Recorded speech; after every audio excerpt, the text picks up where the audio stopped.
And welcome back. Let me make sure. Yeah, mic's working. Okay, cool. Just making sure. Never know with technical stuff like that whether or not I'll wind up just having something going completely wrong. But I see the meter going. Welcome back to another Tuesday evening here on twitch.tv/midnightjester8. It's time to continue the story of Flint Ingram in the Lands of Iron.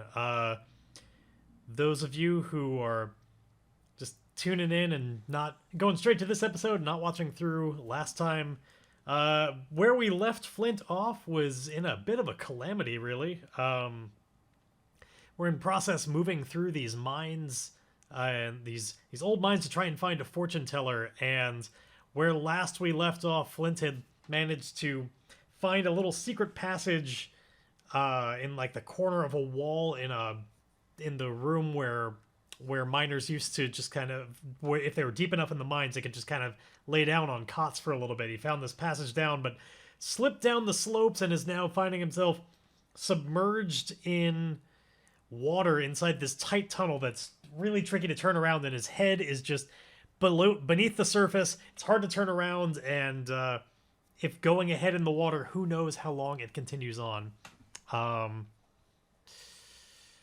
Yeah, I feel like I need a drink of water just even talking about it. I mentioned last time how I just as the person in front of you, like I have a lot of just like drowning anxieties. And so I actually like trying to incorporate them into games because it's one of the things that like really just kind of viscerally gets to me a little bit more. So I like to make myself squirm a little bit and really imagine being in that kind of claustrophobic situation and just the desperation that would be going through my head in that moment. And with that in mind, I actually talked about this earlier today with Introverted Interloper. We were talking about like how this is going to continue. And I think the very first roll of the game that I'm going to make is with that in mind, of like all those thoughts swimming through your head of just not succumbing to panic would be super important. Actually, we're going to go on this one, the one that's got our delve cards up there. Yeah, not succumbing to panic is going to be super important. Also, just because I want to get leverage every mathematical bonus I can get, and so I want to, before trying to make a decision on this, because I really want it to go right, I want to make the secure an advantage roll. And this is going to be, I think, the first time in any game I've done it where I'm going to secure an advantage with heart. Because it's indeed about having that level of courage and just self-control to be able to stave off the instincts of panic so that he can make good decisions and not just flounder in the water and drown. Because that's a very real danger. Much as I would hate to cut off the game like so few sessions in, and especially this early into the session, I am not afraid to go where the narrative makes sense. I may stretch the narrative a little bit sometimes. I may try and do things for my own advantage, but in the end, if the narrative makes sense that I drowned, we're going to go with drowned. Now, who knows where that might lead in terms of rescue and everything. Like, I'll try and keep the story going on, but if I'm going to drown here, I'm going to drown here. And it's hard to imagine a lot of ways out of this, so this is one where I really want it to work. But let's stop talking about it and let's start doing it. We're going to make the very first roll of the game right now. This is a secure an advantage roll that I'm going to be making with my heart, because it's with charm, loyalty, or courage. Indeed, just having the wherewithal to not panic. Assess the situation before acting. Let me pull up my little thing. All right, here we go. Flint is making a heart roll. It's thankfully it is his best stat. And let's see, can this be the one session where we finally start off with a roll that's not a miss? Let's see. No, we cannot. That is the curse of this game. We have to start with a miss. Now, thankfully, it's only on a secure an advantage roll. This isn't on the actual like trying to swim out of there or anything. This was just on not panicking. But that miss means this guy is fully panicked, and per the rules of the game, I fail or my assumptions betray me, pay the price. So I totally panic in this situation. I'm floundering around. I think that he is going to try and he's going to try and turn around because his just lizard brain is freaking out in this situation, and I feel like he's going to get stuck. Because he's going to just move without really considering exactly what he's doing, trying to turn around, and now his body is stuck there, and he's panicking more. It's getting worse and worse. And actually, I think the way I'm going to do this, in what makes sense, I think I'm going to make myself roll an endure stress roll. Because really, that's, to me, that's panic. That seems what that's about. I'm going to try and avoid suffering, or I'll take the one hit to my spirit because of the panic, and then see how well I take it. I'll make that roll and see what happens. That seems like a way to kind of work it into the narrative without being too punishing. Like, it makes sense.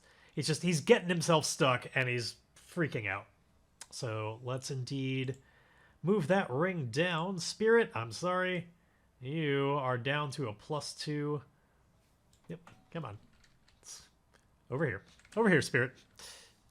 You're down, not over to the side. And then as for the endure stress roll, by the way, good to see you back, introverted interloper. And I'll be needing your help as much as anything to get out of this one. Get out of this mess. This bucket of syrup. Alright, here it is. Endure stress. Roll plus spirit or plus heart, whichever is higher. Heart is now the higher one, and it usually will be. Let's see. For our second heart roll of the game, can I at least endure the stress of panic well? Of course not. Why would I? Why? Why would I take it well? So on a miss, I also suffer -1 momentum, which is a real shame. And there's some other things that would happen if I were at 0 spirit, but I'm not, so that's fine. Basically, like, I might just completely break if that happened. There's a chance, but it didn't. It's a real shame because the reason I was trying to do this secure an advantage to begin with is I really wanted to build up the momentum so that I'd have a little bit more safety to make this all-important roll to get out of the watery grave I'm digging myself into. But that's 2 rolls in a row that went exactly the same. Look at that. Both of them were the exact same thing. They're both heart rolls. Both times I rolled 2s on the action dice, and then a 10 and a 5 on the challenge dice. There's a pattern emerging.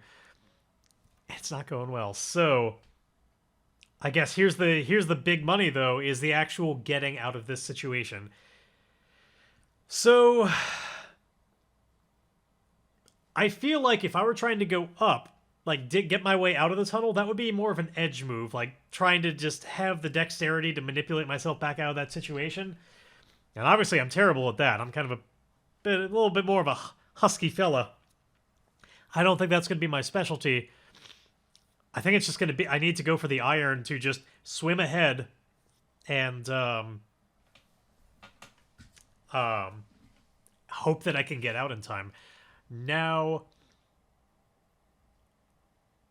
narratively speaking, I want to keep in mind that I did waste a little bit of time trying to, like, sit there and not panic. I am panicking, it's true. But one way isn't working, so he's going to try he was trying to kind of turn around. He's going to go the other way and just try and swim. Well, basically, yeah. Go deeper in the hopes that there'll be something else. Yeah, it's the only option he has left. Now, since he wasted that time there, though, I want to keep that in mind when, like, how much time he has left where he can hold his breath down there. I think that in the way that this system works, in the kind of broad strokes where it's supposed to function, we should probably just wrap this all into the one roll. Like, escape or not is all going to happen in this roll. And it's really going to color more of, like, the way the success happens. Or rather, the way the escape happens. I think even on a miss, there's an avenue to have me at least not be drowning, but it's probably going to be a very bad situation that I'm in. Like, the way I didn't drown is I was probably captured or something. Which not a great time. Actually, no. Yeah, all right. I think I'm going to set some of the stakes before I even roll, so we know what's coming. If I miss on this, I think it's going to be not that I immediately drowned, but there's something in the water. Like when I swim into an area that's a little bit more open, and I feel like there's going to be something attacking me while I'm beneath the surface. I'm going to have to deal with just both those things at once, and it's just going to get worse. So let's not miss. Here we go with an iron roll. This is all important. It's going to be the what's it called? Why am I blanking on the name of this move? Face danger, right? It's a very common one. We're going to face danger with iron to just aggressively and have the endurance to swim and make it to the other side without running into other problems. So, actually, before I claim this was a face danger roll, this might actually make sense as one of my delve moves. Because I am still in this dungeon type thing, and I am still progressing. It just happens to be underwater. Like, this could be a delve the depths move. The only thing is... yeah, it doesn't really work for any of the techniques I'd be doing that on. I mean, I guess you could say that I'm doing it with haste, but no, we're just going to do this as its own separate face danger roll. Let's go. Here we are. Iron and... go, Flint!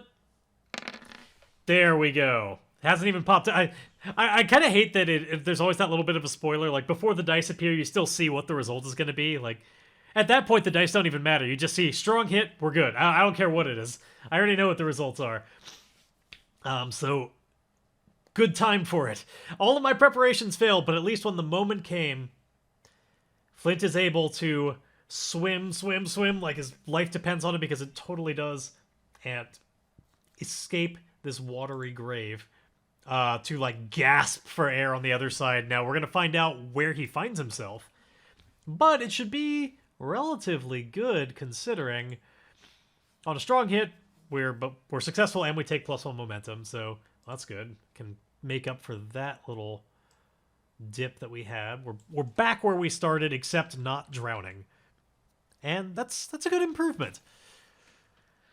So let's roll on some oracles. Let's find out what kind of room when he finally breaks through, because we discussed before, it's completely like pitch black down there in the water. It's deep in these mines. He doesn't have a light with him or anything. He can't see anything.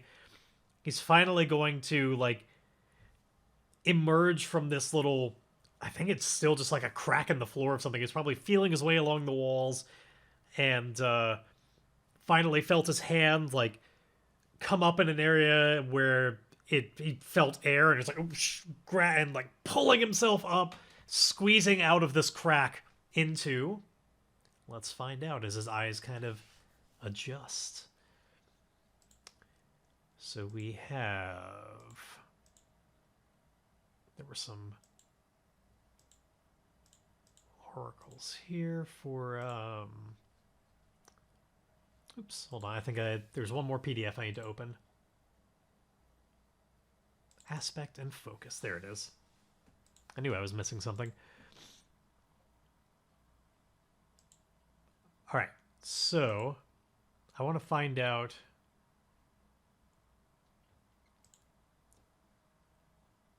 actually, we're gonna roll on the features of the these cards over here, of the theme and the domain. So we're gonna roll a D100 right now, and we're gonna find out what's going on in this room. This is one where the dice actually matter. A 75. Now, if you pay close attention, you can see 1 through 20 of features is on the corrupted card. We're well past that. 21 through 100 is on the mine card. So we still haven't found any rooms that, like, the main thing about them is the fact that they've been corrupted by this foul magic. In fact, what we have with a 75 is cluttered storage. And I'm going to roll on a couple other oracles to get fill this out a little bit more. So he's like in some kind of just tool storage or something. But let's make the room more interesting than that. Let's Let's roll on the let's make an aspect for this room. It's another D100 table. What do we got this time? A 34. Depleted. Okay, so clearly this used to be where they had storage. Maybe they took their shit out of here. Oh, you know, okay, so like, let's say this crack that opened up, I think it's because the earth shifted in this room, right? There's like a minor tremor and everything. They used to have stuff in here, and in fact, once he gets his, like, if you were to look down below in the surface, or down below in the water underneath, you'd probably find just like boxes and tools and stuff strewn about the bottom. He couldn't see well enough to see any of those, but maybe, yeah. Let's have an opportunity here. Because he could pay. Let's give him an opportunity to get some supplies. Because there's like mining equipment and stuff down below, and maybe even things that are sealed. We can, you know, to make this interesting, say there's stuff like sealed in waterproof barrels and stuff like that, watertight supplies that are now like they've sunk into the bottom of this. But if he's willing to, after a moment, dive back down to get them, he might be able to recover some of that supply that that's gone down a little bit. And let's have one really interesting thing down there too. Something that's like, let's bait the hook for this character. I want to make bad decisions. That's why my characters don't live. I try and give myself reasons to make bad decisions. But let's roll on an oracle for something like, or if you have any suggestions, shout them out. Something that would be like, ooh, I definitely want to go down and get that. Like one particular object that could maybe even be glinting or something. Something that like beckons to you. Let's see. I guess I could roll on the table for... I could... heart or just time to calm. One of the two.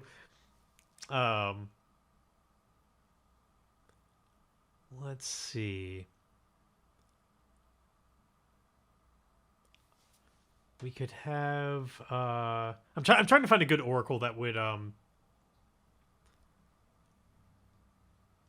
I'm gonna roll on the aspect table again to hope that this maybe helps inspire me. It's not the best fitting table for this. Some of the results are going to be more inspiring than others. But I can't quickly find a good one for just like an enticing item. I guess the closest I could... Maybe theme? A keyring's not a bad idea, and that's something that's glinting. Yeah, some kind of keyring might be interesting. Like maybe even something that's got like clearly more ornate looking. Like it's not just to any door. Like we don't know what it goes to, but whatever this opens, maybe it's implied that there's good shit behind it. Yeah, let's not even roll. I like that idea. We're gonna go with keyring. Thank you for the suggestion. So there's this like down there. I see it as just like, you know, the light is glinting off of this emerald that's on the kind of like the round part of the key at the top. I'm sure there's like official names like that locksmiths have for parts of a key, but on that little round bit at the top, it's like an ornate key. It's sunken down at the bottom. It's probably even the material of the key itself is some kind of more fancy metal than just like plain pig iron. Could be just like a golden key with a jewel on it. And who knows if this is even for this mine, but treasure like that is hard to pass up. And we could also have... Yeah, I guess it doesn't have to be like food supplies and stuff. We could have like... This could have been a room where they kept personal belongings and stuff, like, or some of the stuff that they've been mining. I don't know why they would have carted it out. That doesn't make any sense. Well, at the very least, I want to go for this key. I can't pass it up. So after an amount of time, and honestly, it might even be a place where he would make camp for a little bit, because he's cold from the water. He'd probably want to light a fire or something. And we do have our making camp move.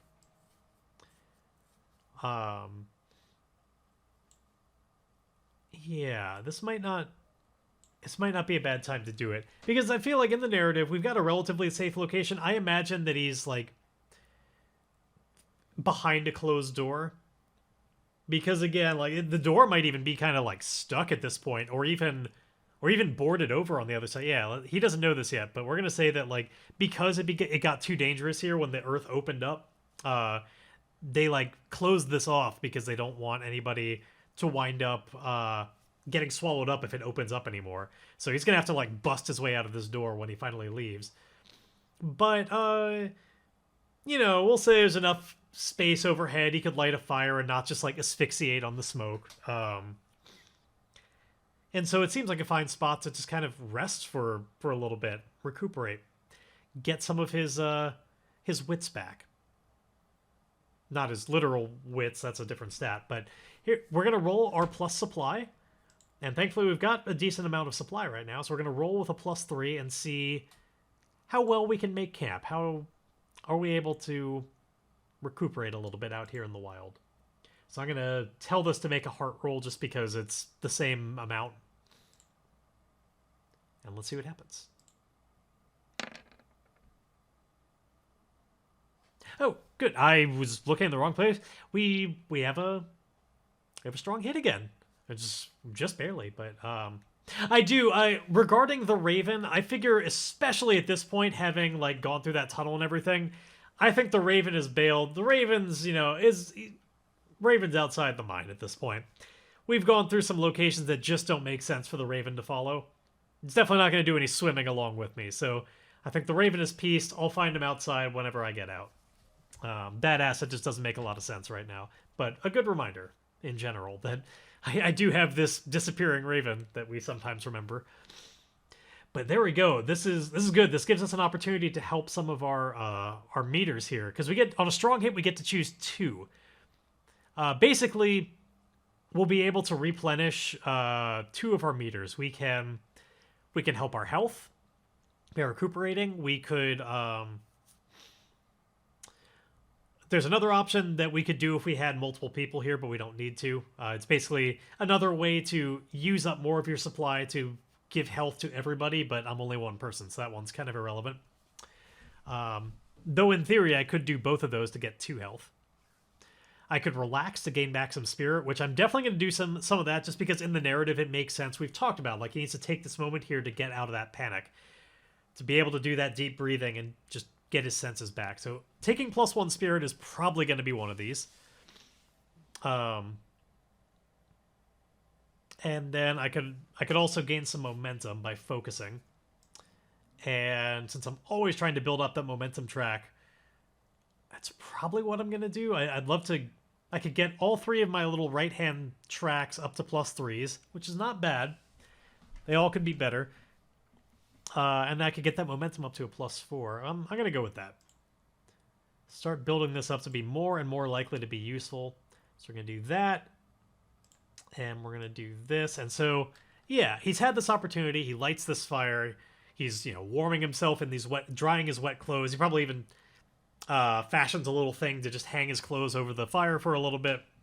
As he sits there huddled in like a blanket.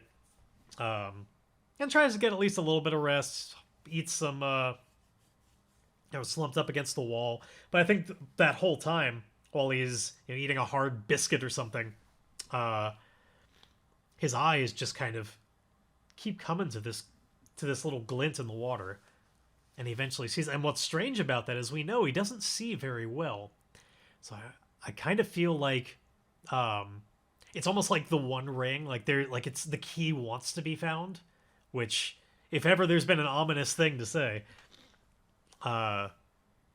making a comparison to the One Ring wanting to be found, it's making me feel less good about taking this key. But yeah, like there's this glint that wants to be seen. It calls to him, possibly literally in his mind. Um, and he just knows he's psyching himself up this whole time to be like, because I think in his mind, Flint's justification is that like this is a key that's going to get him to the like this could be the key to the fortune teller. Probably not, but like it could at the very least like this affords other shortcuts. It's I also just like the idea of him just having a curiosity that's hard for him to shake. Just so he's not so much just like this old stony tough guy that's no nonsense. Like I kind of like the idea that he's got this childlike curiosity that he can't really keep at bay.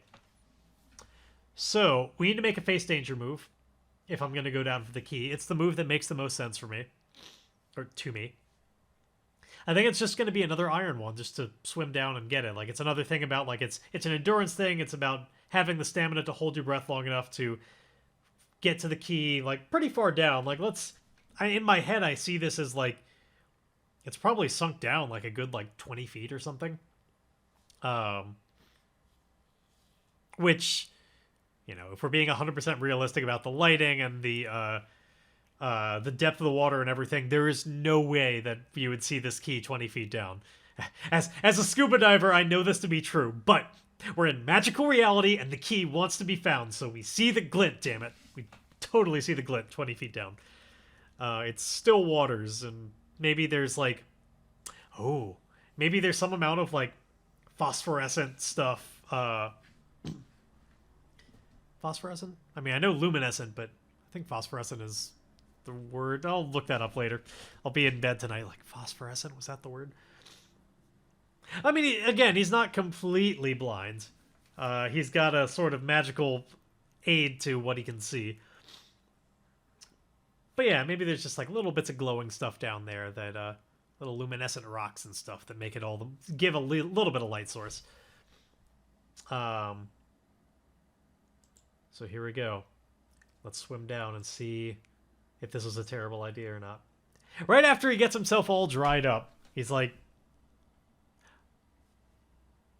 you know, if he had better wits, he could probably try and fish it out with some supplies.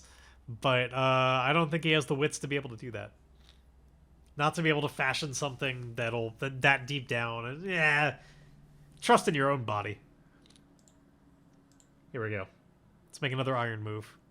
Face danger. Come on, keep this strong hit train a-rolling. Hey! Way to take suggestions, dice roller. I'm glad I'm using it all up on getting forbidden keys that are totally going to be a big problem later. So yeah, another strong hit. I've heard legends of these kinds of dice rolls. They feel amazing to keep seeing that much green. So yeah, I'm successful and I get to take +1 momentum. So that meter builds higher and higher. We are rocking some momentum now. This is getting to levels that we can reasonably start expecting to be able to use it. So we've got this key, and I want to say that there's something like... Yeah, I think there's something magical about this key. If it's calling out like this, I want to be able to use my sightedness. Like, let's get a look at this. For you D&Ders out there, like, let's cast Identify. Let's find out what is this key. There's something special about it, and I'm going to gather information to try and detect mystic forces. I will get to add +1 and take +1 momentum on a hit. This is going to just make my wits into not completely crap. So here we go. Gather information. Is he just like... As he looks at the key, it's like his eyes get wider and the pupils just become these pinpricks that are like darting back and forth. Like I kind of like the idea of when he's like really looking at the like interpreting mystic forces, it's almost like he becomes like a computer, just like scanning through lines of code really quickly.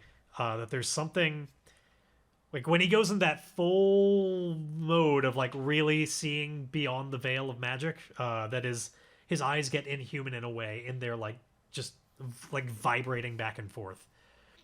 And so that's what he's doing over this key. I don't think he even knows he's doing it. Like, to him, his vision looks normal, but any outsider would just see these eyes. So here we go. We're gonna make our gather information to see if we can detect what's special about this key, and then maybe, as a result of that, have a better idea of where to use it someday. So here we go. This is a +2. So I'm just gonna roll my shadow because that'll be equivalent. And if I get a hit of any kind, I get a +1 momentum. Well, it's not that green that I'm looking for, but it's not red. We do get the weak hit, which is honestly kind of what I want out of this anyway. I want the key to be weird. The information should complicate my quest or introduce a new danger. It's what I wanted. So I get +1 momentum just as a result of the roll. It's just envision what you discover and take +1 momentum. And my asset gives me 1 more momentum, so now I am set up. We are rocking some just like being ready for adventure. This is the first time we've ever been anywhere near that high on that track in this game, and I like it. There's a comfort in it. But we need to complicate this a little bit. Now, there is the Mystic Backlash roll that or Mystic Backlash Oracle I could roll on to get some kind of inspiration on like weird magical effects this key could have. This is another thing where I'm definitely open to suggestions as well. My first inkling on it is I think this key opens up a place that is definitely beyond the physical, but hold on. We're gonna roll on the table and see. This is, hey, what's up? Thanks Ansela, for sending everybody over again. I appreciate it. We just went diving for this huge ornate, or not huge exactly, but kind of big ornate emerald studded key that has some kind of magic effect, and we're reading the magic on it. It needs to be something a little bit ominous. A little bit not great. We're figuring out what is strange about this key, what is magical about it. So I'm rolling on this Mystic Backlash table, and we're gonna see what it inspires. Your ritual, and this is not like exactly what this table is used for, so not all the results will necessarily make sense. Your ritual affects the target in an unexpected and problematic way. Great. Let's try rolling that one more time, because that's basically the entire reason we're rolling on this table. If this one doesn't do well, then I'm going to try on... I got some other tables I might try something on. Let's try and get something a little bit more helpful than... Let's try and figure out what's weird about this key. What's unexpected and problematic about it? It's unexpected and problematic. A surprising and troubling truth. Okay, so like, what if this is a key?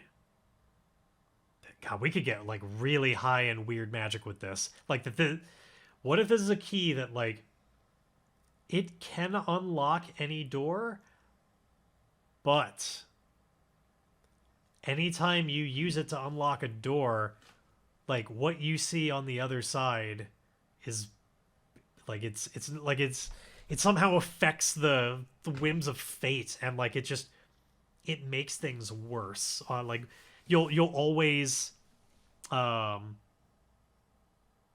one way to take it. Like it could always do that. I worry about it being a little bit too game shifting. It could also reveal something about me, the user of the key. Like, maybe it doesn't open every door. It could certainly do something like whoever made this key, or like it belongs to somebody ultimately. Somebody created this. They might know, at the very least, where I'm going with it. Like, they can see where I am when I use it. And, yeah,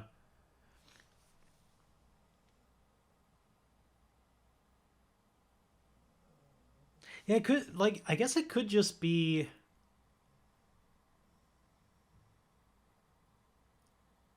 Yeah, I kind of like more the first option. I don't mind making this a little bit more high magic and like almost like an artifact. Let's roll with it. Let's break the game. If it gets broken, cool. All it means is if this is too powerful, somebody's gonna want to take it from me. I think it can have the chance to open any door. Um, I think that there is some particular door that this key is actually meant to go to, and like when you open that door, like it's fine. Like this is uh it's meant for that one. Any other door, it's kind of like really good lockpicks that you don't have to be trained in. Like it might open the door, it might not, but if it does, then yeah, there's always something bad on the other side of the door. It may not be like, a person trying to kill you or anything. Like it's not going to be disastrous every time, because indeed this is it's a weak hit, not a miss. But yeah, there's always something bad on the other side when it unlocks a door. And anything more than that in terms of where it originally came from and what door this is that it actually is meant to unlock, like its companion, like I imagine somewhere there's this like grand door that in a temple or like this could honestly have been made by a god or something. Um, yeah, yeah, exactly. I like that. Well, I could put that in some notes. Exactly. Like if I'm using this key to unlock a door, yeah, it's as if I'm rolling with like a +4, but it's got this um mm, yeah, I'm fine with that. With like it's if I'm rolling with a +4, but no matter what kind of success or fail or anything, there's always something bad on the other side. The only thing I need to think about with this is like, if I'm making this roll, like thinking ahead with this key, what does a strong hit mean? What does a weak hit mean? What does a miss mean with this key? If it's always going to be able to open, like a miss, it certainly, because here's where my head is on this, where it becomes a little bit of a problem. Um, in theory, if there's always something bad on the other side of the door, not being able to open it might actually be a better result than opening it, depending on what's there. I think it should be able to, like, for the sake of the way this game works, and like narrative convention, I'm gonna say that I think it can always open the door, but the worse that roll is, like the worse what's on the other side is, basically. Um, and with a full miss, like fate, like it's super bad. Or I mean, with like a complication, it's the worst. But like, yeah, let's. So this is basically it's a skeleton key, but can we find another word for this that's like skeleton but even more ominous? Um,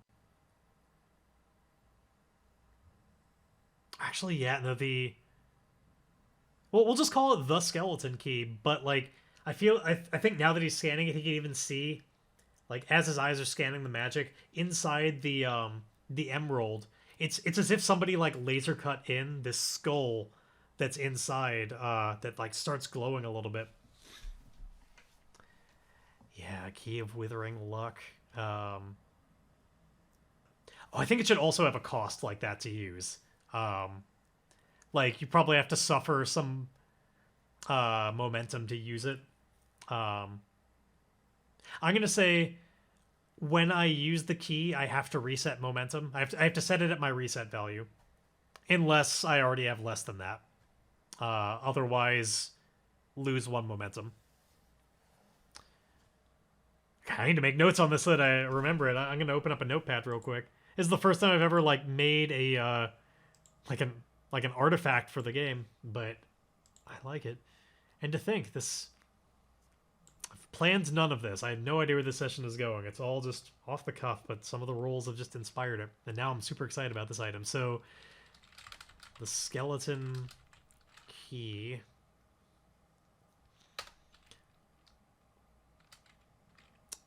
I'm gonna make it just a +3 instead of a +4. I don't want to make it like get the numbers too high. But an inherent +3 to open any door.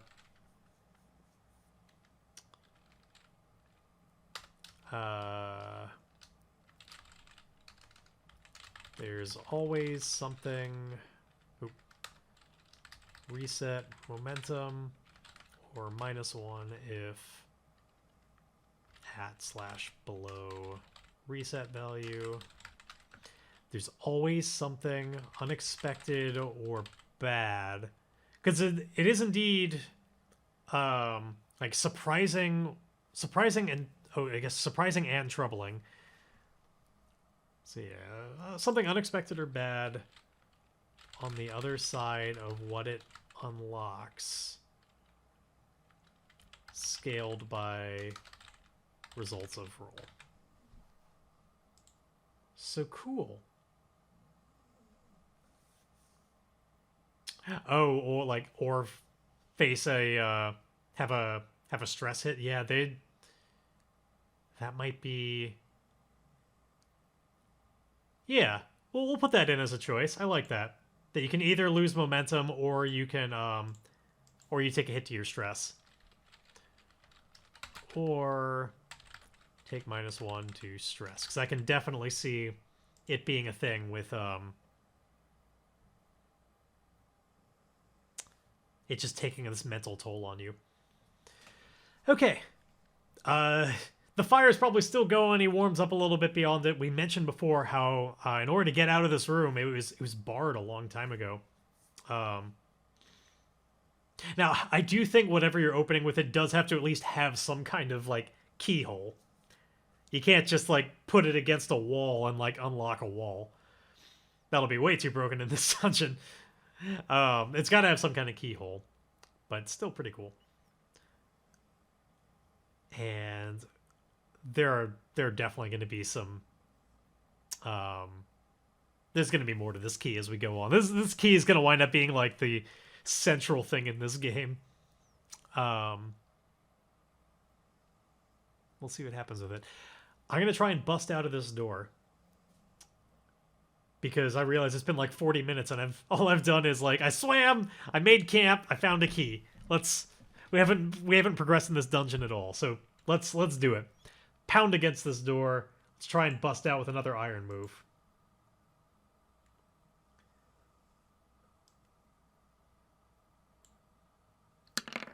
There we go. Another one of them strong hits. This is the best rolling I've done on any session of this. Strong hit with another face danger. Because again, that's kind of the closest on this. We're just leveling a shoulder against this door, splintering it through. Managed to just, after a couple of strong hits, crack it beyond the like break through the bracing on the other side. It's true. I do like taking it slow and just really envisioning and thinking through the ramifications of everything. So again, we're successful and we take +1 momentum. We're getting to that point where we're going to be able to momentum our way through basically anything. So now it's really about using it wisely. We are almost maxed out on it, and once it's at the max, as it says down there, it does max out at 10. Any further benefit to momentum is just wasted, so you don't want that to happen. Time to actually progress in this dungeon, though. We've made our way out. We need to delve the depths again and find out if we can reach this fortune teller before I have to go offline again. It's certainly my intent. So let's hurry this along a little bit. We're going to go with our... God, I'm so not built to delve dungeons. Edge and wits, those are the big ones. Because again, I'm not in a place where shadow makes a lot of sense. Unless I want to declare that there's all sorts of creatures and stuff here that can find me. But I think that would need to be prompted by a roll. So far, I think we're still in pretty abandoned and just cold, old stuff where the earth has been shifting. I'm gonna make this roll with I'm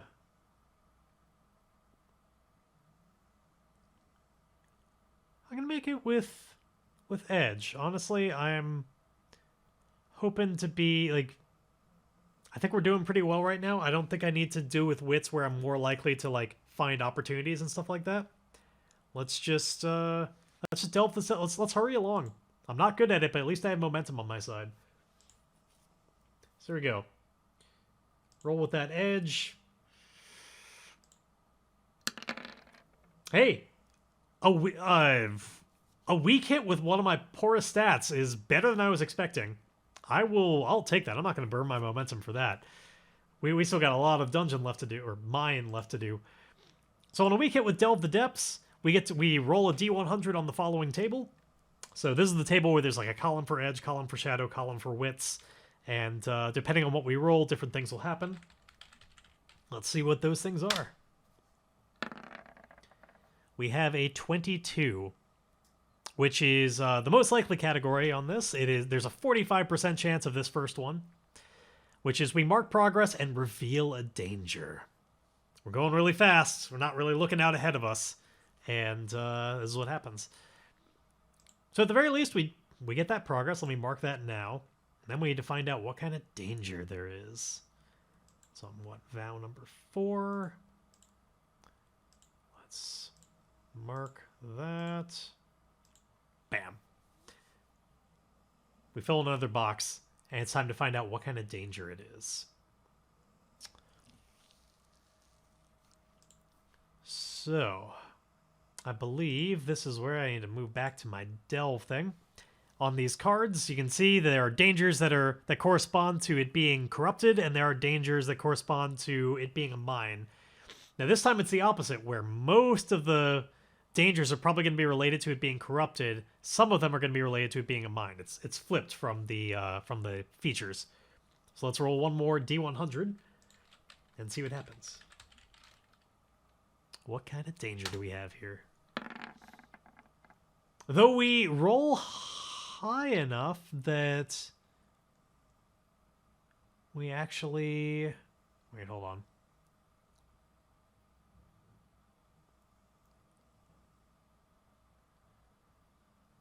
I think that's off the chart. One second. I need to look something up. I need to look at like the...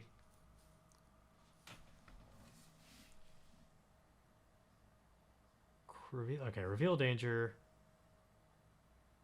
Oh, that's right. I was doing this a little bit wrong. I still did the right thing with my dice, but I was looking at the wrong place. So when you reveal a danger, there is a specific reveal a danger move, which is a D100 table.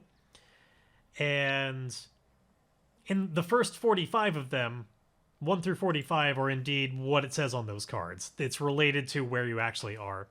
Once you go past 45, there's just more to that table. So since I got a 91, my danger is you face a perplexing mystery or tough choice. Okay. Perplexing mystery or tough choice. I'm definitely going to need an oracle to help me inspire.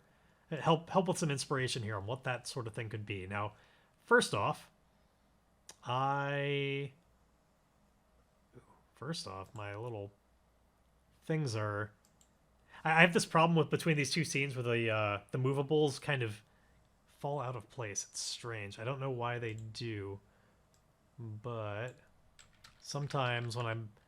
strange things happen. There we go. They're back in place.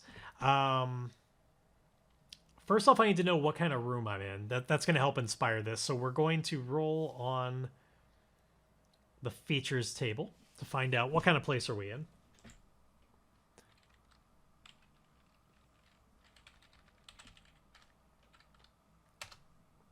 So another D100 roll. This time we get a 7. Hey, for the first time we're going to be on the corrupted table. So let's see. On 5 through 8 is strange environmental disturbances. So there's something weird going on here. Maybe the earth is shifting again.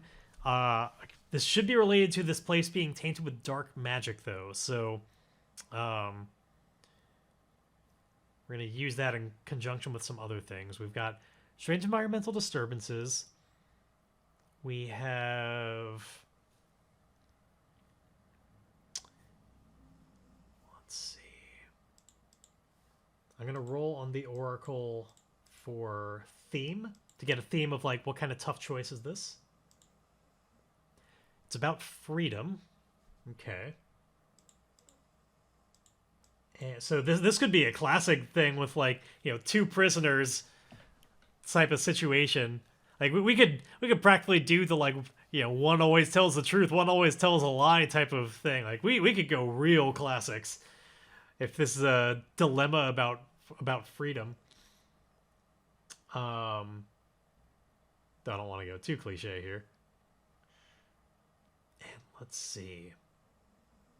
I've also got a plot twist oracle I could roll. But I'm going to roll I'm going to roll on the table of character roll to find out, like, I'm starting to envision this more as, like, there is indeed a prisoner down here in the dungeons. And, they're probably being held captive by, like, a large group or something. I need to find, like, if I were to try and save the person, what would I be giving away that's not just, like, the fact that I'd be risking my safety? Because this is probably a large enough group that it would be a real pain in the ass to, like, really dangerous to actually fight them as just my one person without weapons.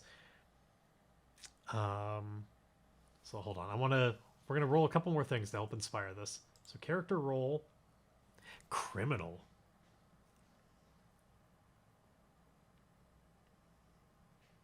So we, this could be like a weird kangaroo court sort of trial going on here. And I still need some help with it to flesh out some of the details of this. But let's see. I'm going to describe this person just to help flavor it. Character description is adventurous. Okay. All right, so somebody else went down here. Oh,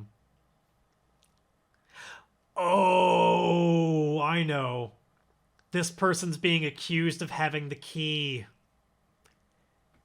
Somebody, like, there's like an adventurer who went down here to get their own answers. And whoever's got him captive is, like, torturing this person to get him to confess to having stolen the key that I have in my pockets. So I know this person is suffering for, well, not my crime exactly, because I didn't know it was anybody's, but still, I have the proof of their innocence in my pocket. But there's a big group out there, and if I reveal that, I'm putting myself in a lot of danger.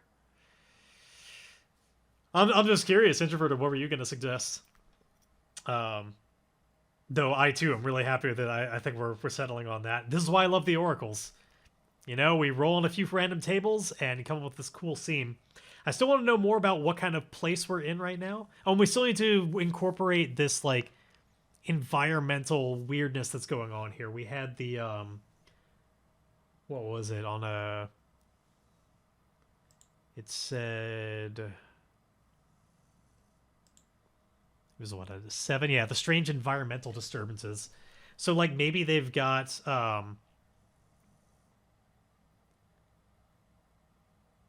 yeah. Well, we can combine these. So, like, you came up with more of a sacrifice to stave off the bad omen.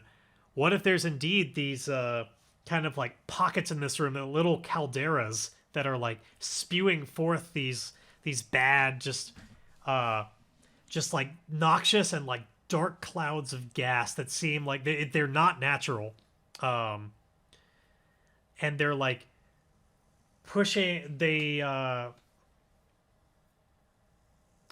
maybe not full sacrifice, but like,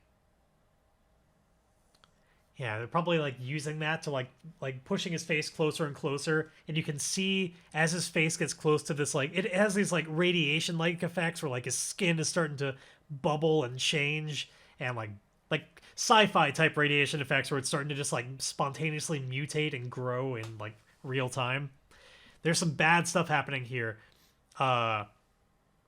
We should even say, okay, the people here, this group, we're gonna call them mutants. We're gonna establish now that there are some of the denizens of this mine are some of the miners that were never able to escape, and were able, but like they survived. They like never got eaten by the dream, by like the dream eaters or whatever we might have called them last time.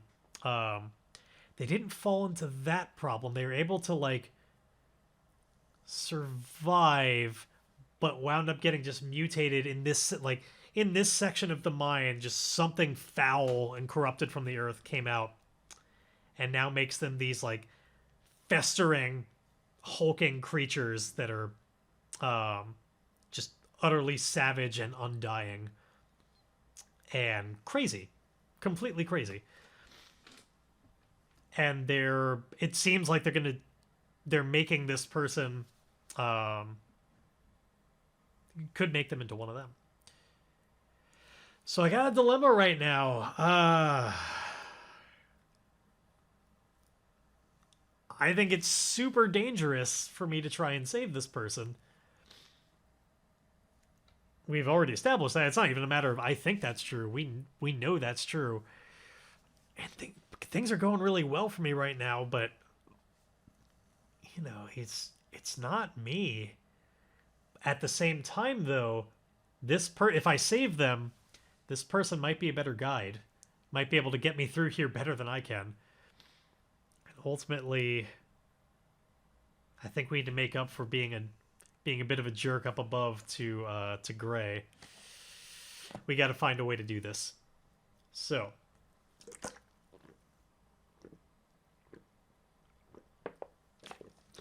Exactly. I don't have to show myself to try and save him. That's exactly what I was thinking. We can do this in a more shadowy sort of way. We just have to put our minds to it. So, what if...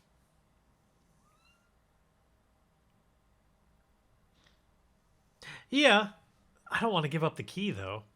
The key, now that I know what it does, the key sounds really cool. I don't want to get rid of it so quickly. I'm not giving that up. If I had... God, I wish I could try and, like, make a forgery of the key real quick. Like, just get some other key and, it's like, put an emerald on it.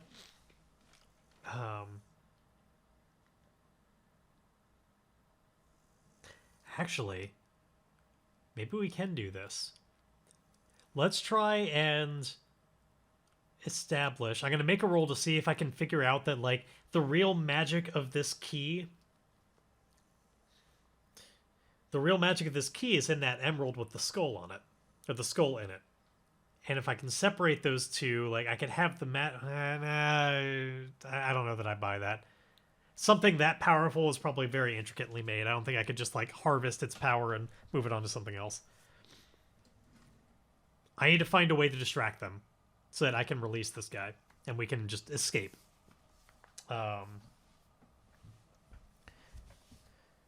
So I think we can do a classic with, you know, chuck a rock somewhere, like make a noise so that they go investigate. Or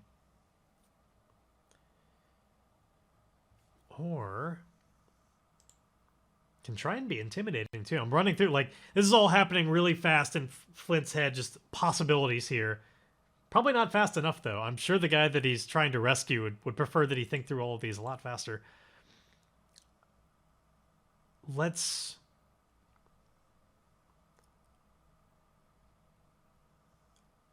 Yeah, let's try and...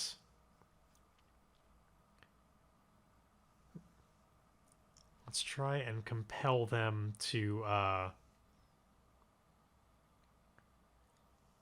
I'm going to try and compel this group to go elsewhere with some shadow. They're probably super... could be.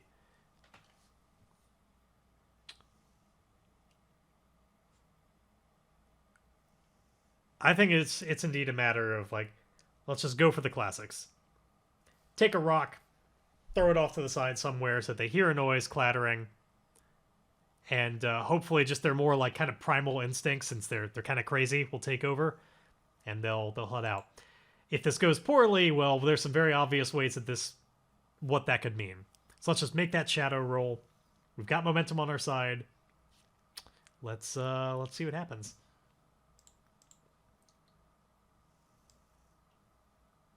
Please.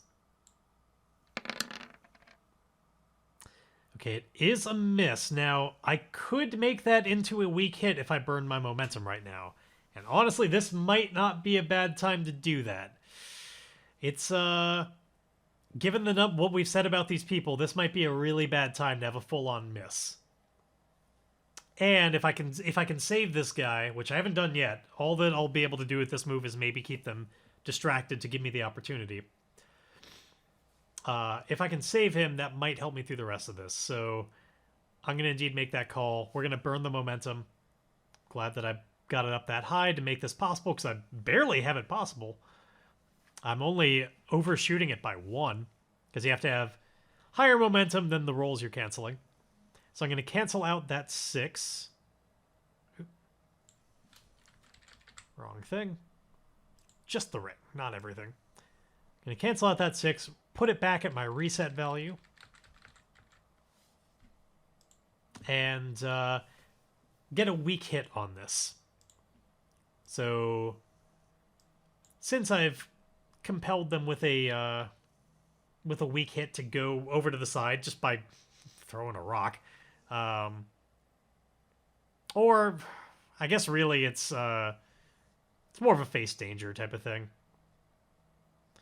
Like I'm not talking to them, I'm not lying and swindling, so that might be, yeah, that might be a little bit of stretch of what this move is meant to do, based on the types of results you're supposed to get. So we're just going to call it just a classic face danger and go with what you get on a weak hit from that. Which is, yes, facing danger with deception, stealth, or trickery. Totally. We succeed but face a troublesome cost. This is where we're delayed, lose advantage. We're going to have to lose from one of our meters. Momentum, we could get hurt, we could suffer stress, or we could lose some supply. I can't really think of a way that supply makes a lot of sense, so let's cut that one out. I don't want to lose momentum. We just lost so much, I don't want to make it even worse. Hey, what's up, Wick? Let's hear your intro. Well, I think I'll miss a little bit.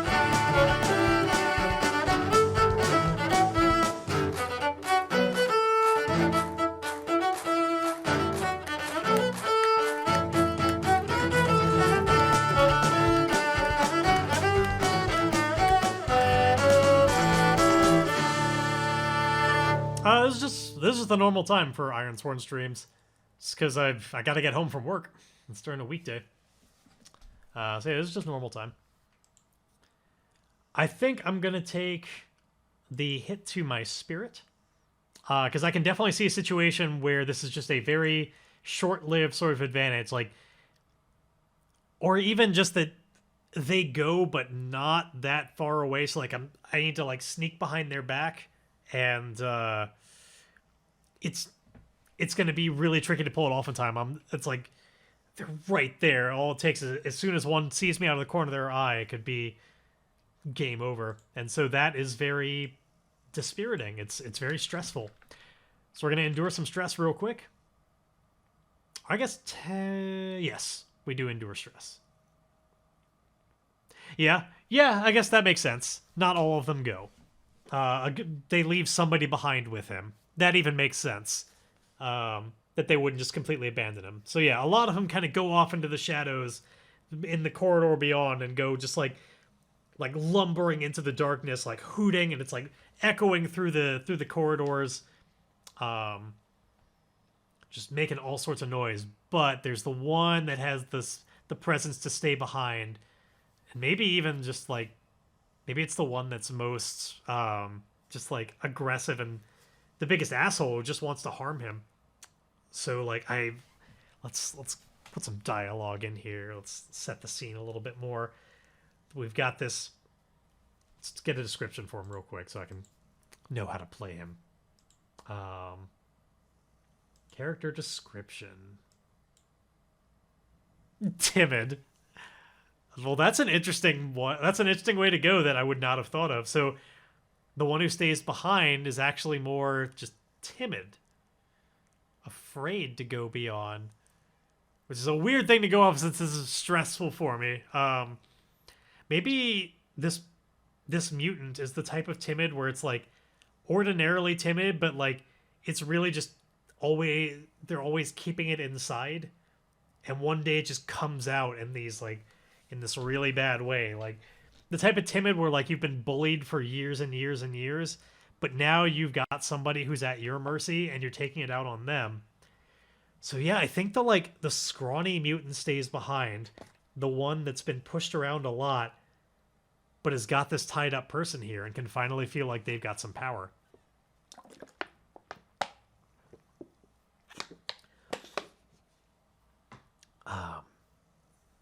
So it's like really sickly looking.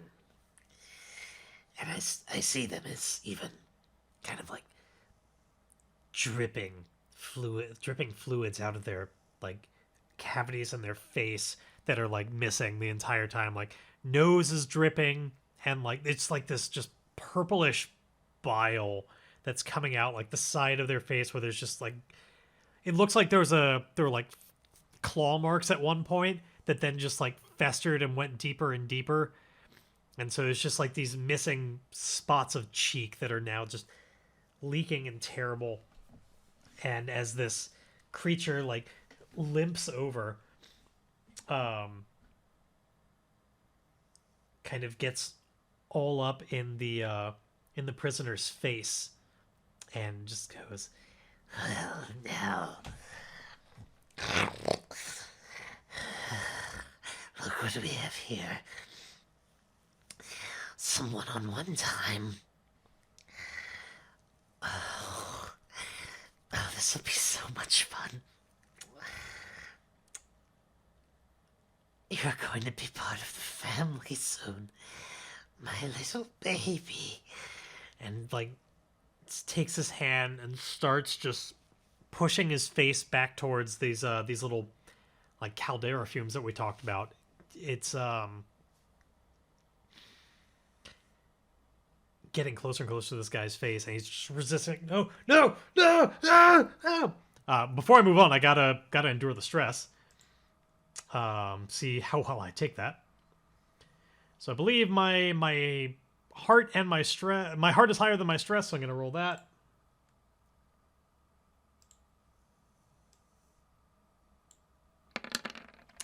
Getting a weak hit on it, which means we just press on. We deal with it. We took the hit to the stress, but nothing worse happens. So yeah, there's just this other adventurer there that's got like I don't think we can even see them yet. Let's say they've got like a sack over their head that's all tied. We can see him struggling around, but we don't know much about him. We just hear, oh, please, you can't, help, please. And I think since it's only one-on-one now, Flint is feeling a little bit more willing to take this head on. And so he, yeah, really, not the brace. I think Flint, let's say this key was on a key ring or something. Like, just, there's a little ring on it, and he starts jingling the key to get this thing's attention. We're going to call this a compel move to... I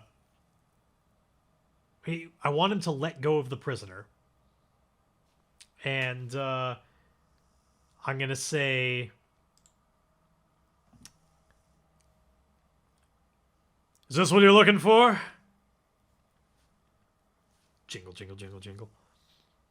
Real simple, real direct, but it should hopefully do the job. In fact, we'll even say we're gonna do this with some iron here, even though it would behoove me to make this into a heart roll.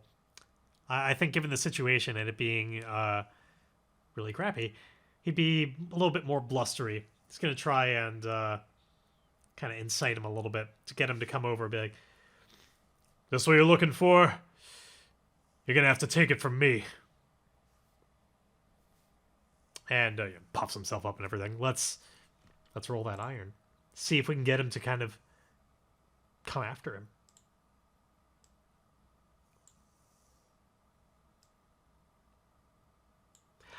I'm going to give him a situational modifier of +1, though, simply because we do indeed know. We know for a fact that they are looking for this key. This is exactly what they were torturing this guy for. Or at least were going to torture him for. I think due to the situation, it makes sense to get a +1 here. I have a proper item.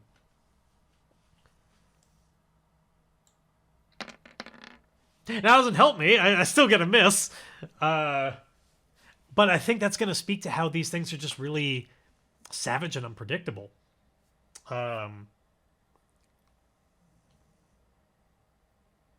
Yeah, let's see what happens. So they refuse or make a demand which costs you greatly. I mean, I guess what makes the most sense here, we could...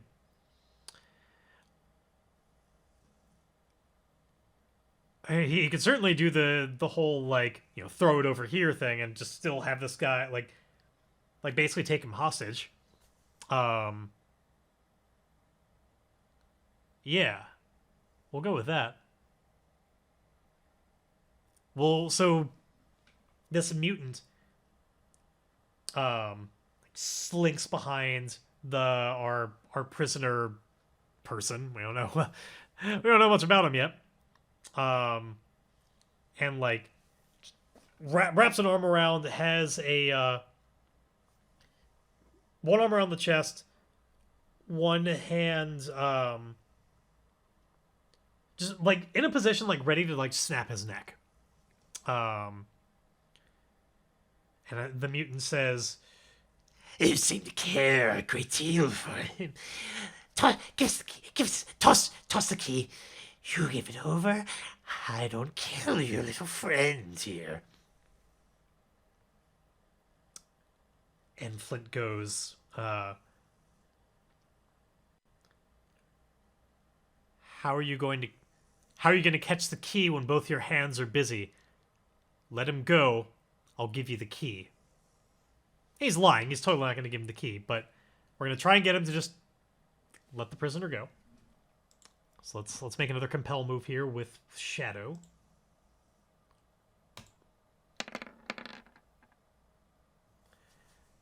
We get a weak hit, which in this case would be not too bad. So we get they do what I want. We get +1 momentum, but he's going to want something in return. I mean, the key, presumably. So let me get that. So he like tentatively, because I don't think these mutants are especially bright, not anymore. I think they're enormous and wearing raggedy clothing and leaking all sorts of toxic stuff, but they're not especially bright. But he lets him go and starts coming towards me and just clap. The key, the key, the key, the key, the key! And he starts bellowing, or he's getting louder and louder. So if I don't want the others to come after, I'm gonna have to either take him out or give him the key really quickly. I need to stop him one way or another. He's just getting more and more enthusiastic. I think I'm going to try and do the fake dog trick, where a modification of the fake tennis ball trick. I'm not going to like pretend to throw it, but I think I'm going to try and like just find anything in my pack to throw that he goes to chase. I don't want to give this key away. So I'm going to make a face danger move right now with Edge. I think this is all about swiftness, and unfortunately, it's not what I'm good at. But in order to pull this off, I guess it's shadow more than I can understand shadow. It's about the misdirection of it. I like guy I like do like a wind up to throw it, but like in the process I then grab just something else off my belt and then throw with that. And if I or yeah, maybe not a wind up, but like bring my hands down. Or like what if it's even just like I fake as if like I'm stumbling forward. Like and in that move then grab something else and throw that because it kind of conceals my hands a little bit as I'm like leaning over. You can't see him very well. So I like stumble as if I'm catching myself and then in that move toss it on the ground as if like I dropped something. And just try and get it to clatter like all the way across the room. Oh man, I've got an idea in mind if this misses. If this misses, I think I do all that, but it goes into the that like bubbling caldera of awfulness, and he starts like bellowing and like digging around it and splashing it everywhere, and there's just going to be all sorts of toxicity and big problems. That's what I think is going to happen if I miss on this. But here we go. Let's make a face danger with shadow to see if I can pull off this switcheroo. And we'll have to figure out what type of thing it is that I threw. Hey, remember when I was like, I think if this misses, this is what's going to happen? A certain thing might have happened here. So, yeah, whatever it is that I took off my pack, I don't know, like, possibly even just another type of key or something that just wasn't the key. Or just something small and made of metal that I had readily nearby that would make a clink and not like a clang. You know, that clink metal, not clang metal. I managed to toss it and he follows it, but it plops into this caldera right by the guy's face. And I think as soon as something falls in there,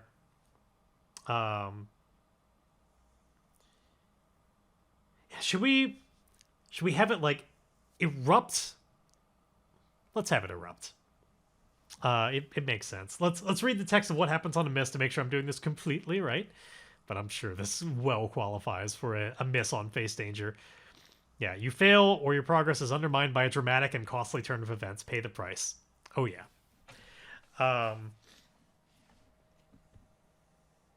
This thing totally erupts once there's something in there. And in fact, we're going to have some mystic backlash. We're going to roll on that table and see what kind of mystic backlash do we have.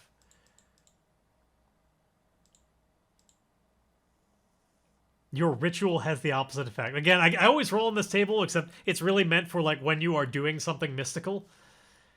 That one doesn't fit so well, but let me try one more.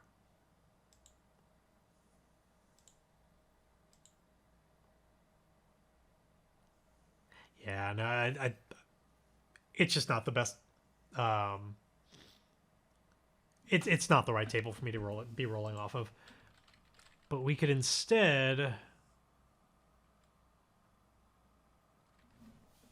roll on a theme. I just want to give it just that little bit extra something beyond it erupting. Like, sure, that's going to be dangerous, and we'll have to avoid it, and there's potential to get damaged, but I want to see if there's just another little twist we can put on it. Burden. Okay. So what if in addition to this being just like scalding and mutating, hence scaldating, in addition to all of that, I think it's kind of, it hardens into this like, it becomes viscous on touch and like it starts slowing you down, hence the burden. It's yeah, this stuff becomes like sap and it's going to be really hard to escape once covered in it. So the thing goes in there, it bursts forth. This guy, I feel like, is he would the mutant would somehow not get coated in this because this was indeed a miss. Basically, yeah, that's my hope.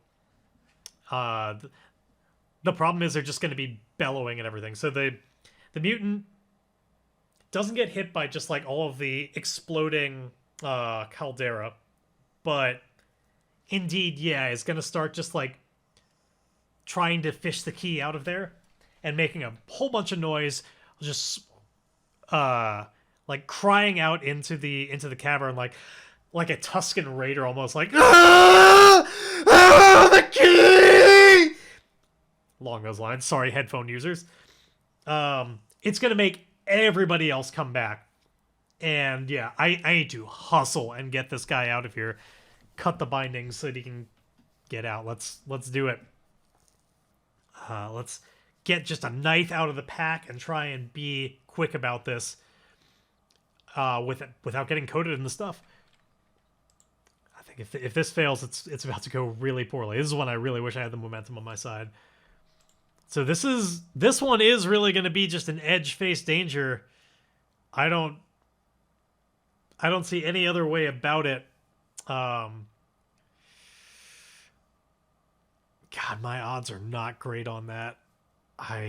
It makes me wonder whether it's worth it.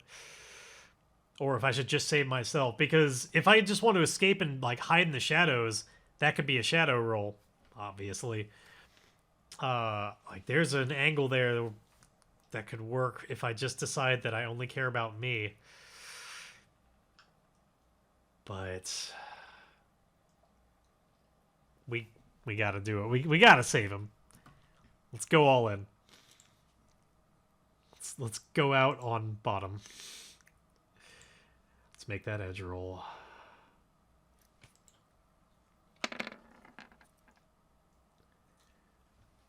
Oof.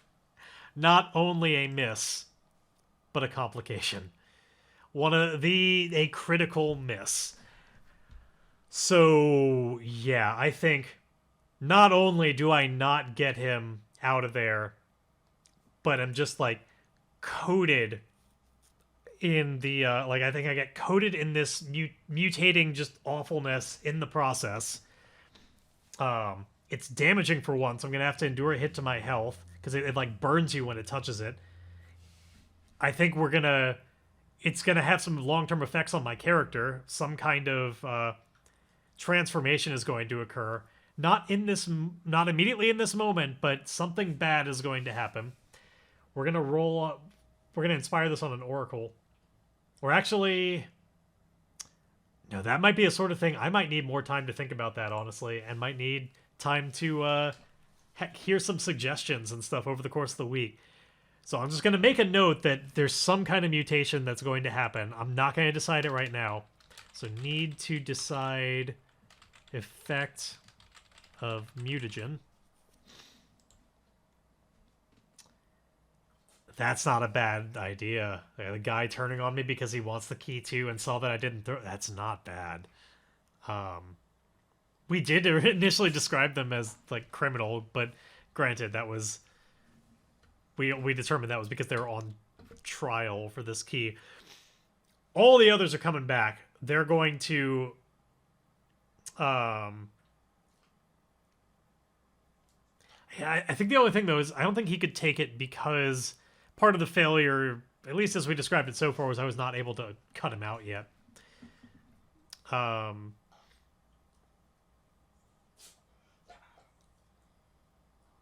Yeah, I think it would make more sense to have this danger be just that entire huge crowd that's got me surrounded at this point. Like they left the room, and there's probably all sorts of different angles to get out of here that I hadn't yet discovered.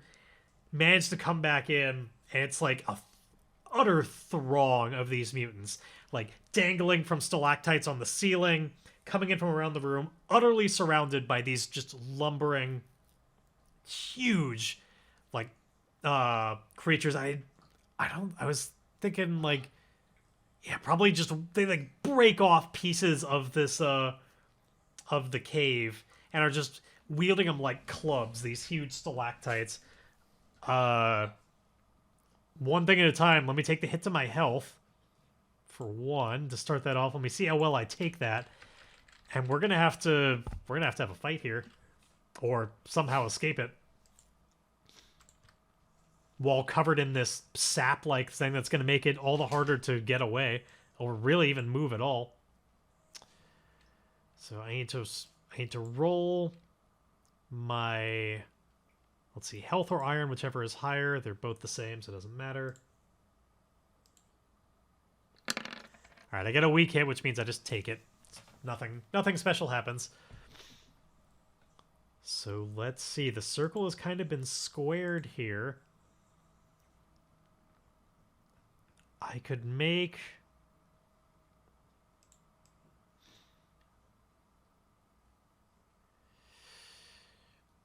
Yeah, well, I could do this as just the one move of just battle.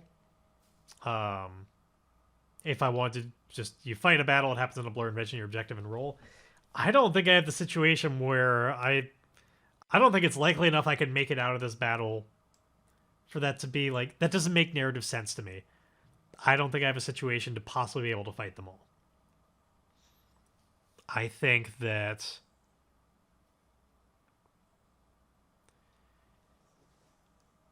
Yeah, I don't think I even want to do like an enter the fray or anything because I don't think I can. I think the only... Ooh, sorry, Cello. I think the only opportunity here is escape. And...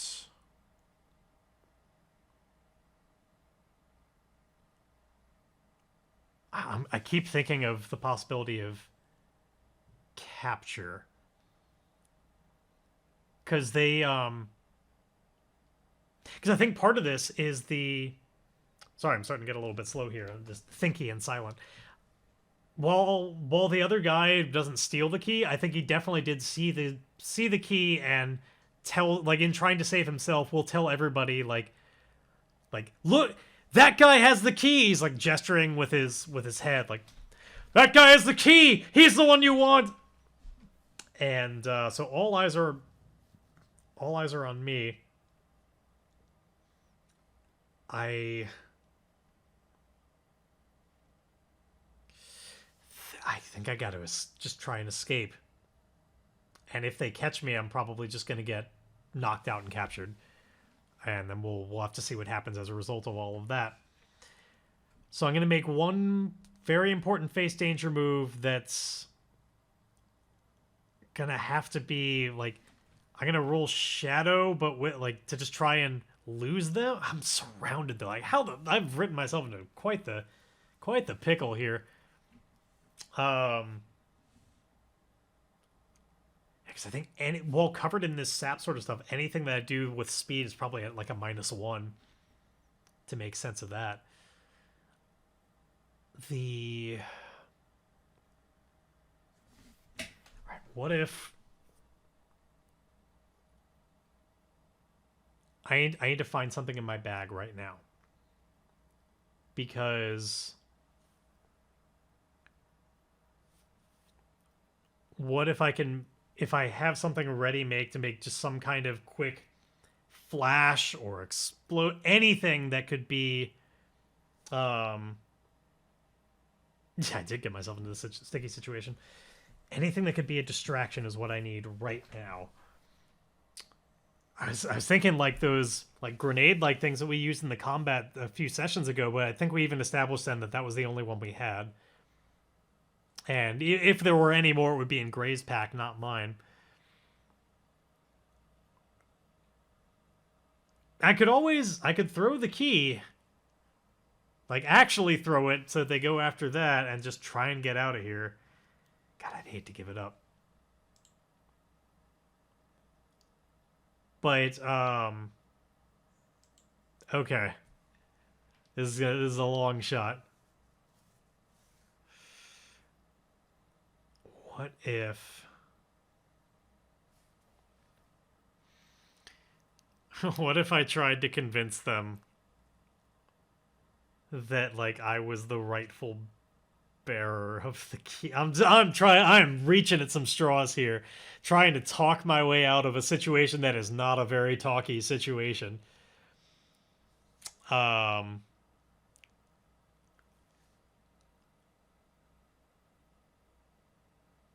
could...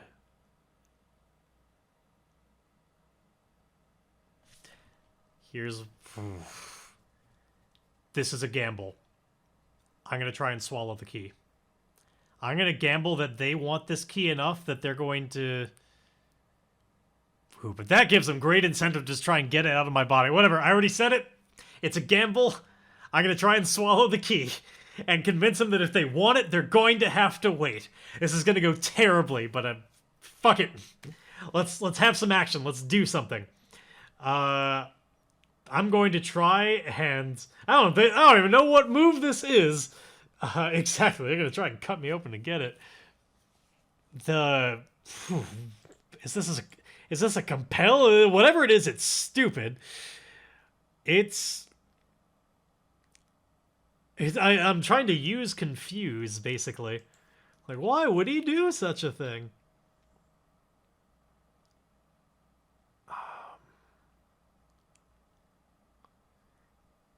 Yeah, I get it's.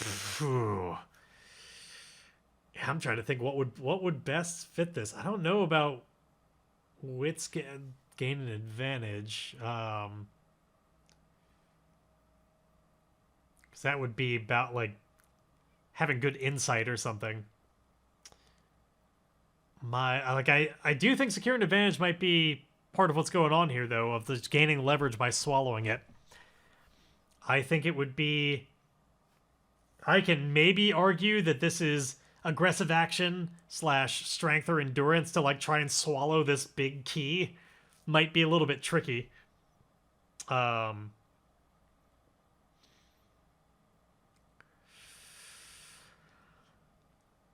gonna try and do that. Yeah. Ooh, it is true to my... Exactly. This is the type of thing that somebody with wits of 1 would try. Didn't even fully think it through to be like, yeah, they're just going to want to cut you open for the key. But let's see. Maybe they'll be confused enough by it that it works. I'm going to secure an advantage with iron. Okay. We have a weak hit. That's something. On a weak hit, my advantage is short-lived. We take +1 momentum. So I think, indeed... I have a moment here because they're utterly confused by this action of like, wait, he swallowed the key? Like, there's a moment where they don't know what to do with it, and while I have them on their heels, I can use this to my advantage somehow. Except bluff. Like, my life depends on it because it does. Okay. So I guess here's the all-important question, because this is probably going to be one of the last couple of actions I'm going to get to do this game. Is the moment that I use to try and escape and rely on my momentum to maybe carry me on a bad roll? It still probably won't, and we've ruled that I'm going to be... escape type stuff is going to be pretty hard right now to just move quickly. Do I... Indeed... I think my best option here is I gotta try and talk. I've got their moment where they've paused at least out of their confusion. I can try and say,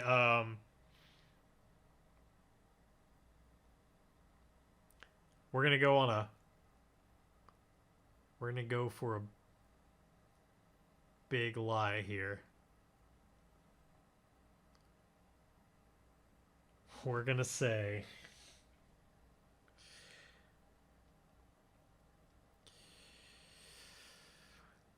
You fools think that you can take this key from me? From the rightful owner? No wonder you're all stuck here as mutants. You should be bowing before me and listening to my wisdom. I was once like you. I was one of you, but I found the secrets to the transformation. Kill me and you'll never know them. Wait and hear what I have to say, and you can have my wisdom and the key back. Hmm? What say you? Let's see. Let's see if it works. This is a big shadow move. This is a honker of a lie.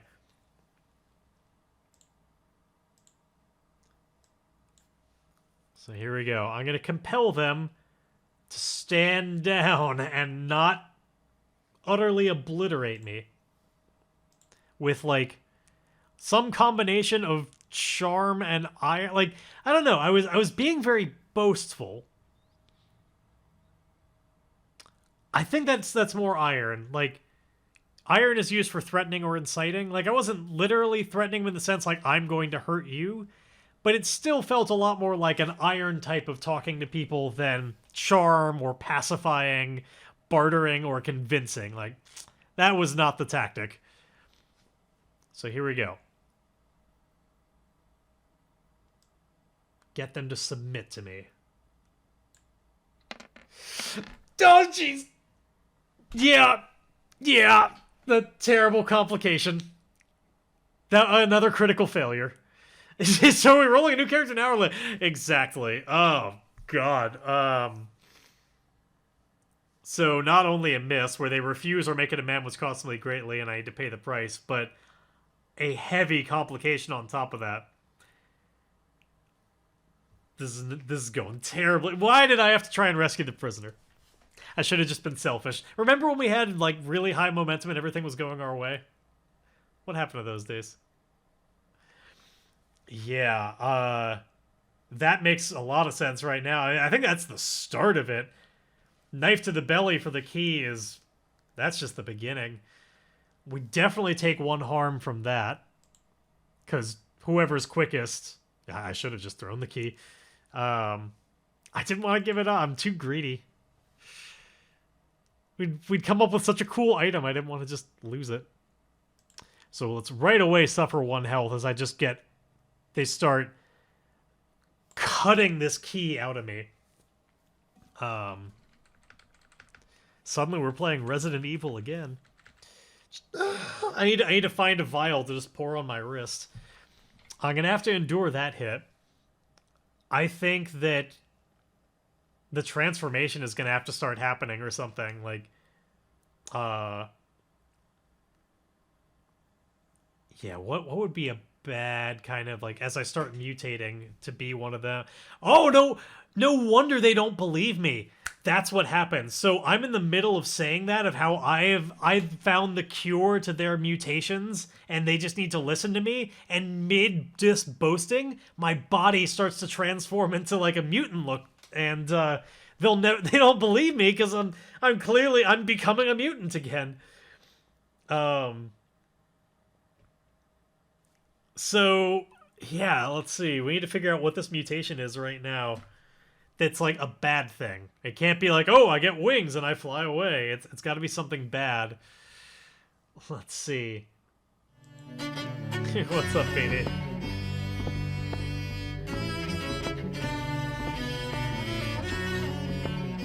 Man, I see fire is kind of ominous right now.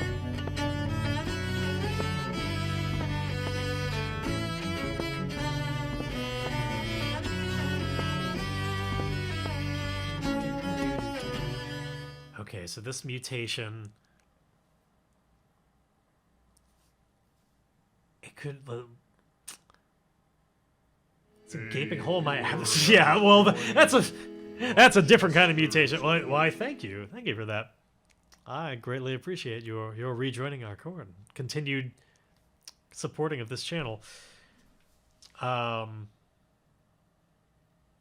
Though, if you're doing that for disruptions, you should know those aren't active right now anyway. Different kind of stream. That's a Sunday thing. How about a mutation of, like... Thank you as well. I mean, it could just be this horrible disfiguring, like... disfigurement kind of thing, where, like, I start to just look not human. Which will obviously be very complicated in other situations outside of this mine. Um, oh, you know what could happen here? I got an idea. I have an idea to salvage this situation, narratively speaking. It's still a bad time for Flint, but I think I've got it. In order to still give myself time on like an interesting stuff with this mutation, like that starts kind of happening. Like my body starts just like oozing, and the skin starts becoming weird and sloughing off in places, and just bubbling up with like goiters and stuff. Um, like along, we'll say like it's mostly along this one arm that I was like shielding myself with it, and like it's covered up on like the left half of my body. Like arm and leg are just all mutated and strange. But I think what happens is they're like piling on top of me, like stabbing and like putting me down to the ground. Here's what I think happens. I think Flint is gonna pass out. And pass out in the sense of like he's gonna join the Dreamlands.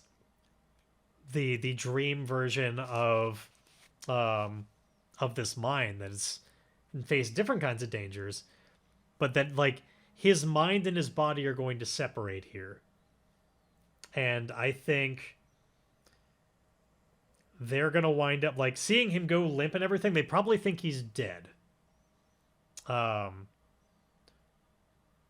won't like utterly kill him in this moment.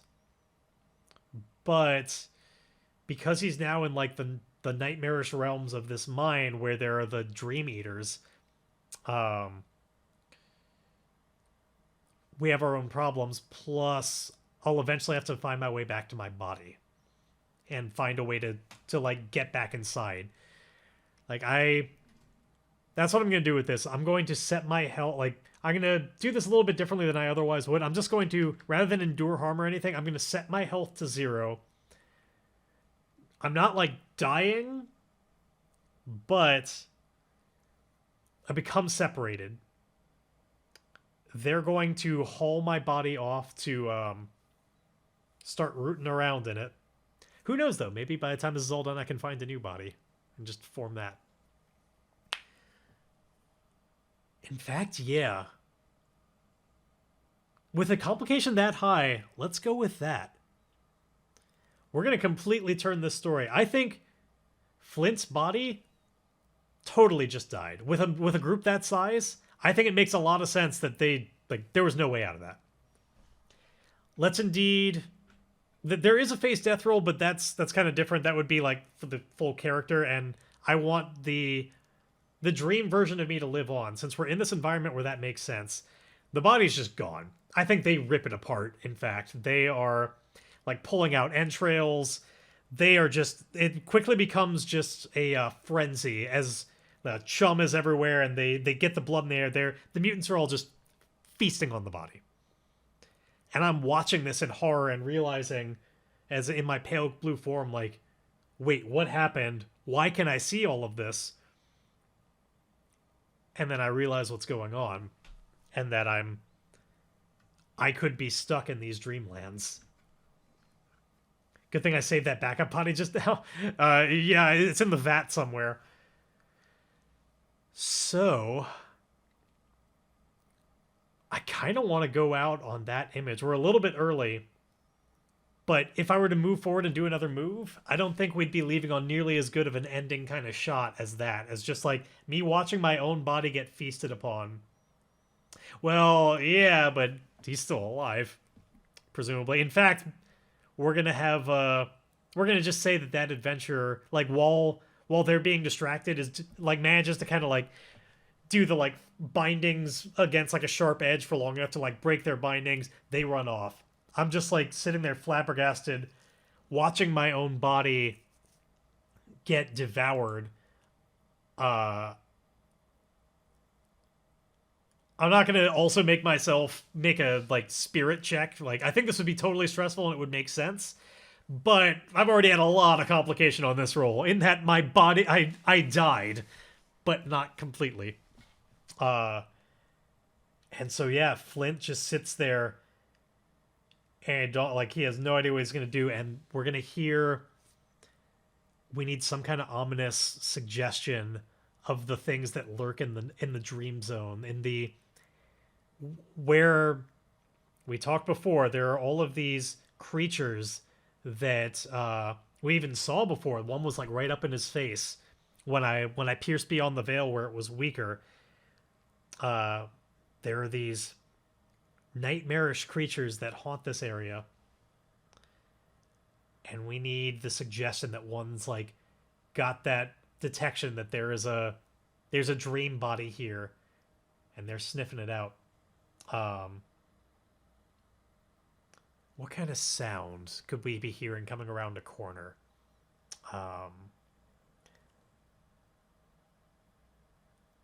You say Pit Fiend, and I kind of like the idea of rolling with that a little bit. Like, what if what we hear are these chains that, like, even in this otherworldly sort of magical part of this mine, what if there's still kind of like what if they're like dream chains and stuff? Like, they're still like objects that they have because they want to capture me and bring me somewhere.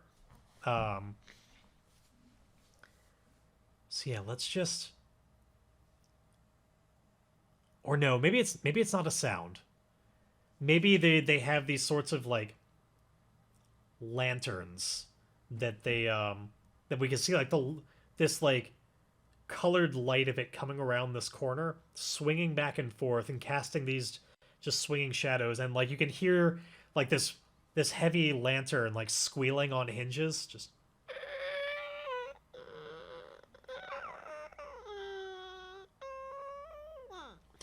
And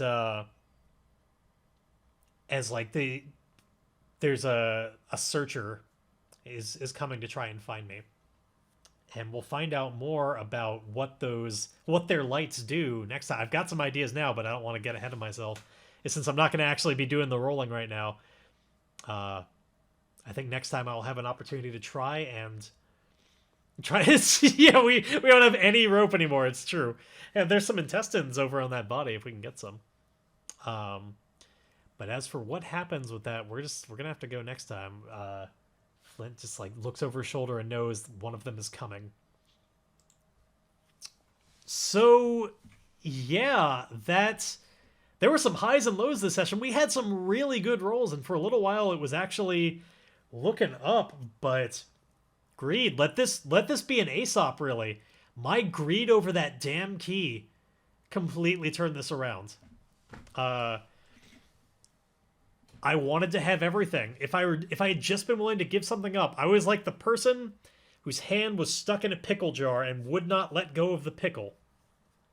Or for a more Simpsons-like reference, I was Homer with his arms stuck in the vending machines and I would not let go of the can. It was bad news. That key was full of bad luck, and I don't even have it anymore. Yeah, sometimes you gotta let go. I didn't, and it went very poorly. And now we're gonna have to find out if Flint can ever get back to his body ever again. In fact, hold on. Let's do that as one final thing. Hey, thanks for the raid, Roxy Bear. Appreciate you sending everybody over here. We're wrapping things up, unfortunately, but I still appreciate it. We're gonna do one final roll because I think there's a moment here where I can find. I think iron, given its mysticism in this game, iron would be the one thing that, or one of the things that also has kind of a dream form and has just as much power here. Hey, why did my hack? I'll have to. These things keep getting out of place. I'll have to make some changes when I'm offline. There we go. That's where it's supposed to be. So we're gonna swear an iron vow right now, because I think one of the most important things I could ever swear a vow about is I need to get back into a body. I need to be returned to the physical world. Now, the most important question here is how much narrative space do we want this to be? How long do I want to have to spend in this game to do it? I definitely don't think this is only a troublesome vow. It's more challenging than that. By the way, Roxy, what were you? I assume you were also doing RPGs. What were you playing? Troublesome does not make sense. It's definitely more than that. It's possibly even more than dangerous. This seems like it should be formidable. This is a big vow. To, like, return from not having a physical body to, like, having one again, that's a big deal. Let's set that at formidable. This should take a little while. I should have to work at this. So we may be in these mines for a long time. Who knows what all I'm going to have to do this. Yeah, exactly. So we're going to, like, real quick, I have this moment where, let's see, what kind of iron would I find here? Maybe there was,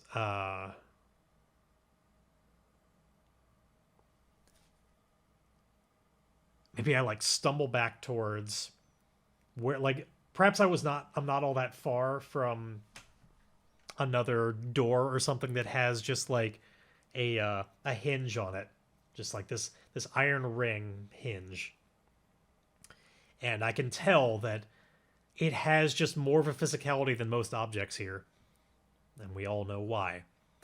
And my hand reaches out to touch it as I'm, like, bracing myself and trying to deal with the vision of them all just devouring my body.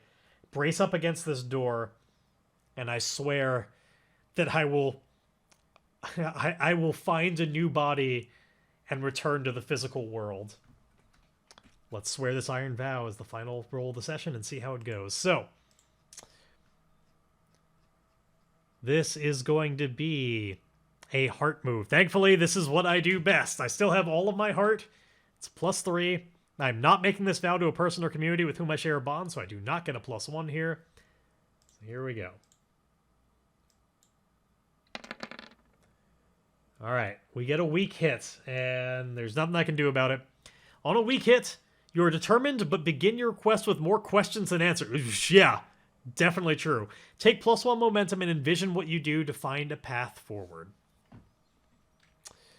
So here we go. Let me write that down. That makes sense. I, as a player, don't really know what I'm going to do, so it's fitting that the character also doesn't really have a great sense of how they're going to proceed with this. Let me just write that in really quickly. So vow in slot number 5 at least is I will find a new body and rejoin the physical world. There we go. Let's see if I can shift that down. Fuck it. I'll move that text after the stream is done. So there we go. That is now our final roll of the game. We've got a new very important vow. I think this one's going to be taking the front seat on things we're working on. Oh, indeed, the fortune teller is probably our best bet. Like, it's still finding the fortune teller to get an idea of how to do this. So the way forward is still the way forward in a sense, but now we're going to be dealing with different types of dangers, less physical ones, and more just the nature of the magic of the Dreamlands.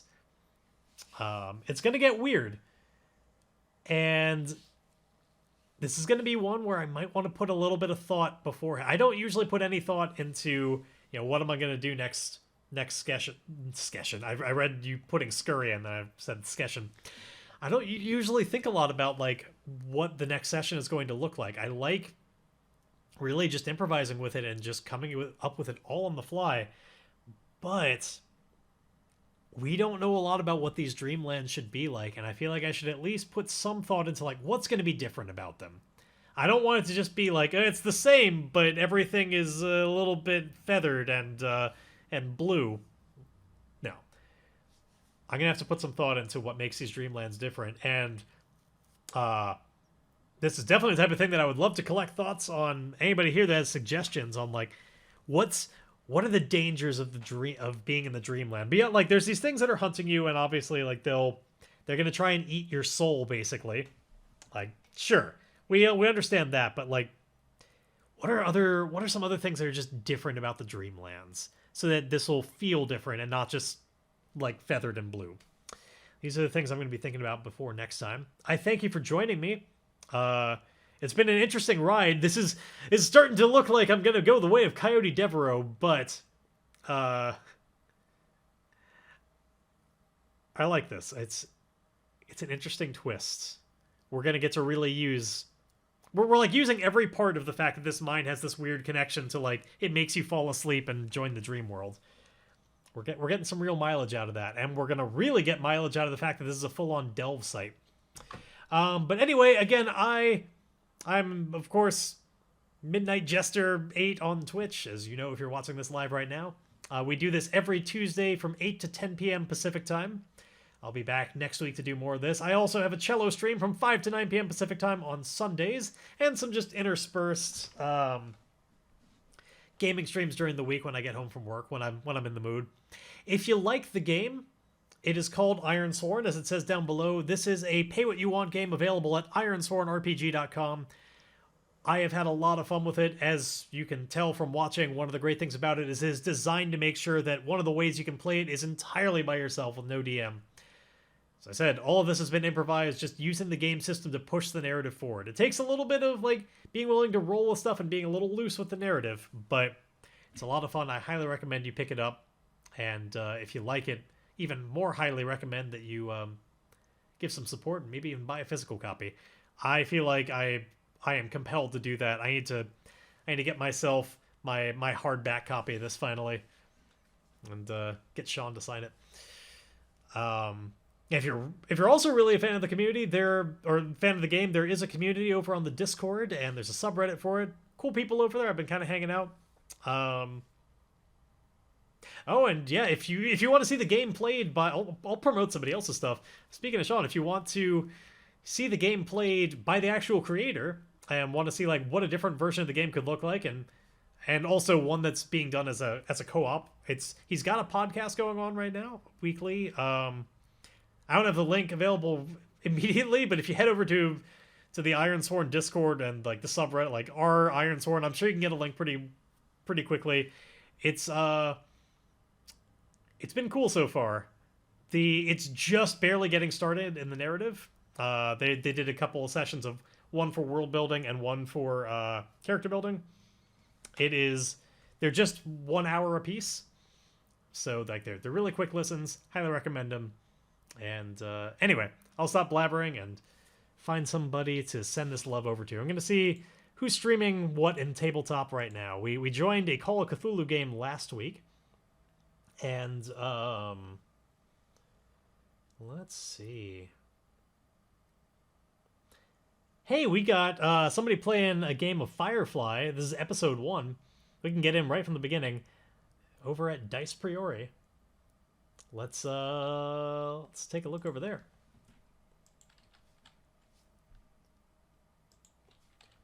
Dice Priori. So we're going to go say hello and enjoy some Firefly. Thank you for joining me. The full session will be up on YouTube probably tomorrow night. Maybe tonight. Yeah, I probably won't have time. Probably tomorrow night. I'll get this over on my YouTube. And as well as where all the other episodes are. Let's go say hello to Dice Priori and enjoy some Firefly as I settle in for the night. Bye, everybody.